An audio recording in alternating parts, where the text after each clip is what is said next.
दोस्तों तो यार क्या हाल है। आज की इस वीडियो में रिटेन अर्निंग 2011 रेगुलर का ये क्वेश्चन सॉल्व करेंगे। ठीक है, so let's start reading the question.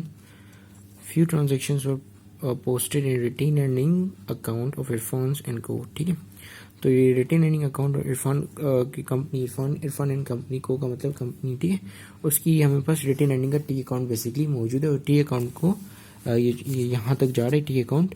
इस टी अकाउंट को देखकर हमें क्या बनाना है, जर्नल एंट्रीज फॉर्म करनी है। ठीक है, तो देखो यहाँ पे टी अकाउंट पे सबसे पहले हमारे पास बैलेंसेस गिवन होंगे। ठीक है, जो एक है बैलेंस, ये रिटेन अर्निंग का ओपनिंग बैलेंस है। ठीक है, यानी कि जो पिछले मंथ जो रिटेन अर्निंग क्लोज हुई थी, यानी कि जो पिछले मंथ हमने रिटेन अर्निंग की समरी बनाई थी उसमें नीचे जो है एंडिंग की रिटेन अर्निंग थी वो अब इस महीने की यानी कि नए महीने की स्टार्टिंग रिटेन अर्निंग होगी। ठीक है, यानी कि ओपनिंग होगी।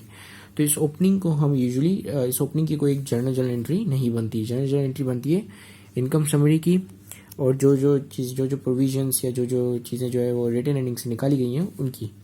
ठीक है, तो जैसे कि यहाँ पे देखो कैश डिविडेंड है, कैश डिविडेंड भी रिटेन अर्निंग से निकाला जाता है।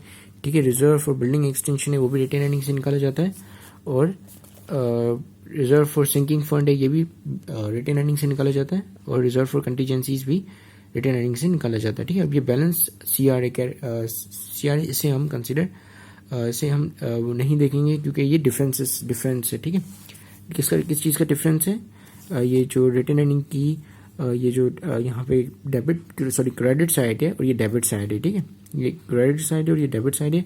अब इस क्रेडिट डेबिट साइड को एंड में यहाँ पर आप टी अकाउंट में बैलेंस करते हो। ठीक है, देखो यहाँ पे ये बैलेंस भी हुई है। ठीक है, और इसे बैलेंस करने के लिए अगर फॉर एग्जांपल आपकी क्रेडिट साइड ज़्यादा है तो डेबिट साइड पे आप कैरी फॉरवर्ड करते हो। ठीक है, टी अकाउंट्स इस तरह ही बनते हैं। ठीक है, अगर आपको याद हो तो फर्स्ट ईयर में अपने अगर अच्छी तरीके से बनाए हो तो आपको पता होगा। ठीक है, सो अब हम यहाँ पे देखेंगे कौन सी चीज़ें जो कि हमारी रिटेन अर्निंग को क्रेडिट साइड पे पुश कर रही है और कौन सी चीज़ें जो कि हमारे रिटेन अर्निंग से पैसा निकाल रही हैं। ठीक है, तो रिटेन अर्निंग एक बेसिकली परमानेंट अकाउंट होता है जो कि हमारी बैलेंस शीट में स्टॉक होल्डर इक्विटी के नीचे लिखा जाता है। ठीक है, उसकी जगह ये होती है। तो रिटेन अर्निंग से पहले हम एक क्लोजिंग एंट्रीज करते हैं या इनकम स्टेटमेंट बनाते हैं। तो इनकम स्टेटमेंट में जितने भी अकाउंटिंग आइटम्स हैं वो सब टेम्परेरी अकाउंटिंग आइटम्स होते हैं। ठीक है, टेम्परेरी होते हैं क्योंकि ये क्लोज हो जाते हैं नेट प्रॉफिट या नेट लॉस में। ठीक है, तो अगर क्लोजिंग एंट्री कर रहे हो आप, नेट इनकम स्टेटमेंट नहीं बना रहे तो क्लोजिंग एंट्री में ये इनकम समरी में क्लोज हो जाते हैं, और ये दोनों चीज़ें सेम है।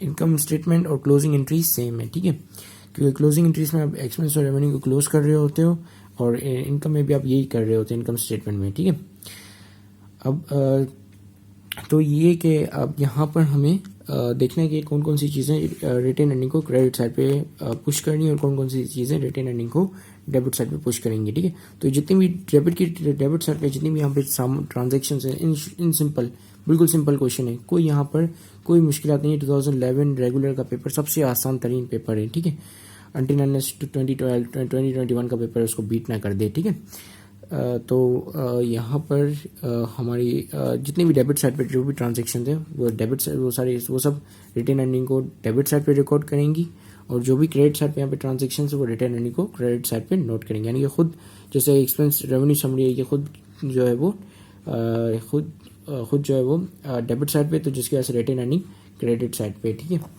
तो क्योंकि ये expense and revenue summary retained earning में क्लोज हो जाती है। ठीक है, तो मैं बता रहा था कि क्लोजिंग एंट्री करने के बाद आप जितने भी एक्सपेंसेस और रेवेन्यू होते हैं आप उसको क्लोज कर देते हो इनकम समरी में। ठीक है, अब इनकम समरी एक टेम्परेरी अकाउंट होता है जो कि आगे जाके क्लोज होता है रिटेन अर्निंग में, और बैलेंस शीट के जितने भी आइटम्स होते हैं, जितने भी आइटम्स एसेट्स और लायबिलिटी और कैपिटल, ये सब परमानेंट अकाउंट होते हैं, ये किसी में भी क्लोज नहीं होते।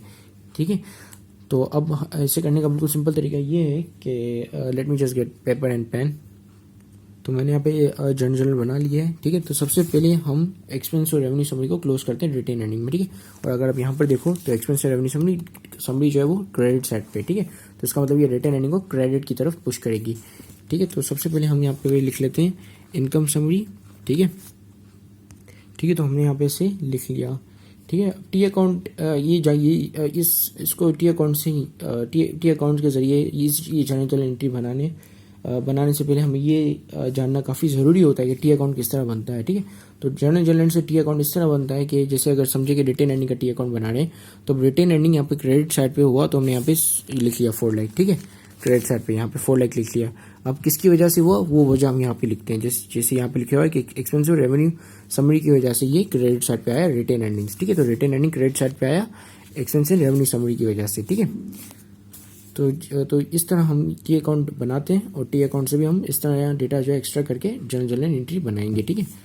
तो अब बाकी जितनी भी तमाम चीज़ें हैं जैसे कैश डिविडेंड रिजर्व ये सब डेबिट साइड पे, तो उसका मतलब ये सब रिटेन अर्निंग को कहाँ पुश कर रही है, डेबिट साइड पे, क्योंकि ये रीजंस हैं, ये रीजंस लिखे हुए हैं basically, cash dividend, reserve for building expansion, ये तमाम चीज़ें रीजंस हैं कि जिनकी वजह से रिटेन अर्निंग डेबिट हो रहा है, ठीक है। तो ये तो सिंपल समझ में आ गया। अब हम देखते हैं कि cash dividend, reserve building extension और रिजर्व फॉर सिंकिंग फंड्स और रिजर्व फॉर कंटीजेंसीज, ये चीज़ें क्या होती हैं, ठीक है। अब एक एक करके इनको समझते हैं। देखो कैश डिविडेंड वो होता है कि जब कंपनी जो अपने स्टॉक होल्डर्स होते हैं यानी कि जिनके पास शेयर होता है कंपनी का, उनको जो है वो मुनाफा देती है, ठीक है, प्रॉफिट देती हैं हर क्वार्टरली, कोई क्वार्टरली देती है, कोई साल में एक दफ़ा देती है, कोई सेमी एनुअली देती है, कोई एनुअली देती है, ठीक है, कोई नहीं देती, ठीक है, मर्जी होती है कंपनी की दे ना दे, ठीक है। लेकिन इससे रेपुटेशन बहुत ख़राब होती है कंपनी की अगर वो ना देती है, ठीक है, अगर वो ना दे तो। सो कैश डिविडेंड आपको समझ में आ गया कि ये मुनाफा होता है। और दूसरी चीज़ कि रिजर्व फॉर बिल्डिंग एक्सटेंशन क्या होता है, जो कि यहाँ पे लिखा हुआ है कि रिजर्व फॉर बिल्डिंग एक्सटेंशन। अब ये रिजर्व फॉर बिल्डिंग एक्सटेंशन क्या होता है कि देखिए जब भी कंपनी के पास रिटेन अर्निंग बेसिकली होती है मंथली अर्निंग्स के, इस मंथ में उन्होंने कंपनी ने कितना कमाया, ठीक है, फिर दूसरे मंथ में कितना कमाया, ठीक है, जो मंथ के एंड में जो क्लोजिंग एंट्री होती है वो नेक्स्ट मंथ की ओपनिंग होती है, ठीक है। सो क्या होता है कि कंपनी जो अपना जो एक्सेसिव कैश है, retained earning basically excessive cash होता है क्योंकि उसमें सैलरीज वगैरह तमाम चीज़ें निकाल के जो हमें पैसा बच जाता है उसको हम रिटेन अर्निंग कह रहे होते हैं, ठीक है। सो अब उस रिटेन अर्निंग में से रिजर्व निकालती है, रिजर्व यानी कि पैसे थोड़े साइड में करके उसको साइड में कर लेती है, ठीक है। जैसे हम लोग पैसे नहीं जमा करते हैं इसी तरह वो रिजर्व निकालती है, यानी कि पैसे जमा करती है कि ये जब पैसे जमा हो जाएंगे तो इनसे फिर बिल्डिंग को एक्सटेंड करेंगे, ठीक है, एक्सटेंशन करते हैं बड़ा करने को, ठीक है, बिल्डिंग को और ज़्यादा बड़ा करेंगे, ठीक है। इसी तरह लिखा हुआ कि रिजर्व फॉर सिंकिंग फंड्स यानी कि कल परसों कोई बड़ा डिजास्टर वगैरह आ जाता है और पैसे डूब जाते हैं, या कोई जो है जैसे कोरोना वायरस आ गया, आउटब्रेक हो गई कोरोना वायरस की, और जो है काम धंधा सब रुक गया और लोग जो है वो लॉस में हो रहे हैं, एम्प्लॉयज़ को देने के लिए सैलरीज नहीं है, ठीक है। तो उसके लिए वो सिंकिंग फंड के लिए अगर रिजर्व निकला होगा तो उनको जो है वो बेसिकली पेमेंट हो सकेगी, ठीक है। अब देखो सिंकिंग फंड का से जो स्पेसिफिकली जो इनका जो टारगेट होता है ना सिंकिंग फंड से, एक ये दरअसल मतलब समझे कि एक तरह से रिकवरी होती है, ठीक है। अब फॉर एग्जांपल बिजनेस ने कहीं पे पैसा इन्वेस्ट किया, ठीक है, वहाँ पे जो इन्वेस्टमेंट उसकी सही नहीं रही, ठीक है, और उसको लॉस हो गया, तो उस लॉस को कवर करने के लिए ये सिंकिंग फंड का रिजर्व काम आता है, ठीक है। तो इस रिजर्व में से पैसा निकाल के कंपनी अपना लॉस को कवर कर देती है, ठीक है। तो ये बेसिकली इनका ये टारगेट यही होता है कि अगर कहीं पे हमारी इन्वेस्टमेंट डूब गई तो हम इस तरह रिकवर कर लेंगे अपने पैसे को, ठीक है, सिंकिंग फंड से। फिर रिजर्व फॉर कंटीजेंसी। अब रिजर्व फॉर कंटीजेंसी में ये होता है कि कोई अगर कोरोना वायरस के आउटब्रेक वगैरह हो गया, ठीक है, तो उसके लिए रिजर्व वगैरह रखा हुआ होता है उनके पास, ठीक है। अगर कोई फैक्ट्री वगैरह में आग लग गई, नेचुरल डिजास्टर हो गया या ह्यूमन मेड डिजास्टर आ गया, जैसे ट्विन टावर को 9/11 में प्लेन ने क्रैश कर दिया, ठीक है, तो अगर उनके पास कंटीजेंसीज के लिए रिजर्व पड़े हुए थे तो आज भी ट्विन टावर होता, ठीक है, वो और जो वर्ल्ड ट्रेड सेंटर जिसको हम कहते थे वर्ल्ड ट्रेड सेंटर, ठीक है। सो तो उसके लिए रिजर्व कंपनी जो निकाल के रखती है, ठीक है। ये बेसिकली बिजनेस कंटिन्यूटी प्लानिंग और डिजास्टर रिकवरी प्लानिंग के लिए काफ़ी इंपॉर्टेंट होता है, ठीक है। तो अब हम यहाँ पे हमारी एंट्रीज के पास वापस आ जाते हैं। हमने समझ लिया हर पर्टिकुलर अकाउंटिंग आइटम के वो किस चीज़ के लिए, ठीक है, और इसका क्या मकसद होता है। अब ये तमाम जो चीज़ें दे देती है ना अकाउंटिंग, उसके पास कंपनी के पास जो कैश बचता है उसको हम कहते हैं फ्री कैश फ्लो, ठीक है। सो अब हम यहाँ पर तमाम अपनी ये तमाम जो डेबिट साइड वाली एंट्रीज हैं वो तमाम रिकॉर्ड कर लेते हैं, ठीक है।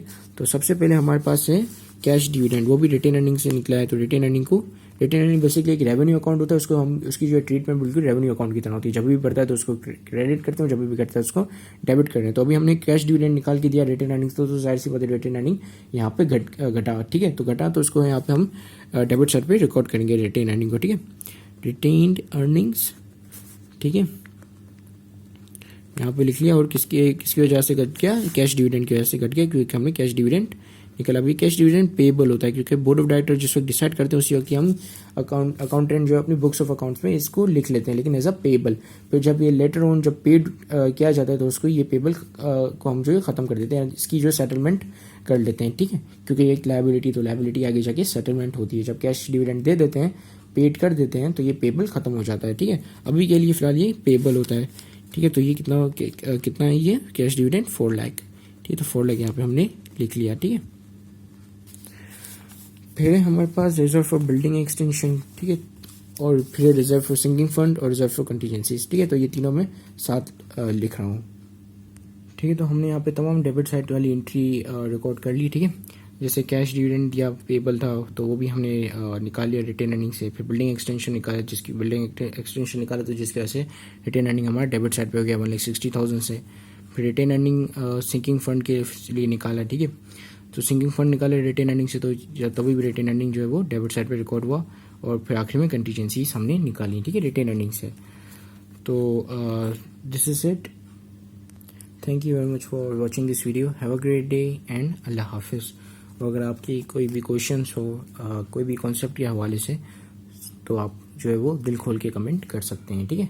And I will response to you obviously, ठीक है। So bye bye.